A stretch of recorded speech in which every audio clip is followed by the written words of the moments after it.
ನಾವು ಯಾವ್ದ ಆಸೆ ಅವಕಾಶ ಹೋದಾದ್ರನ ಹೋಗಿ ಓಟ್ ಹಾಕ್ಬೇಕಲ್ಲ ಅಂತಂತ ಹೇಳಕ್ಕೆ ಅಕಸ್ಮಾತ್ ನಾವು ಹಾಕಲಿಲ್ಲ ಅಂದ್ರೆ ಏನಾಗ್ತೈತಿ? ಅಲ್ಲೋ ಇತ್ತು ಹಂಗಾಗೋದಾಣ. ನಾವು ಓಟ್ ಹಾಕ್ತಿದ್ದು ಕರೆಯುವ ನಮ್ ಕೈ ಬೆಚ್ಚಗಾಗಿಲ್ಲ, ಇನ್ನು ಬಾಯಿ ಸುತ್ತ ಬೆಚ್ಚಗಾಗಿಲ್ಲ.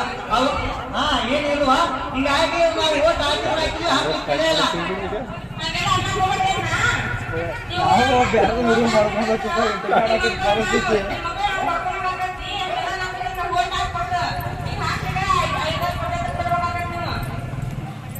ಅಂದ್ರೆ ತಂಗಿ ಅಕಸ್ಮಾತ್ ನಾವು ಇವತ್ತು ಓಟ್ ಹಾಕಿ ತಪ್ಪಿಸಿದ್ವಿ ಅಂದ್ರೆ 5 ವರ್ಷ ನಾವು ಮುಂಚಿತ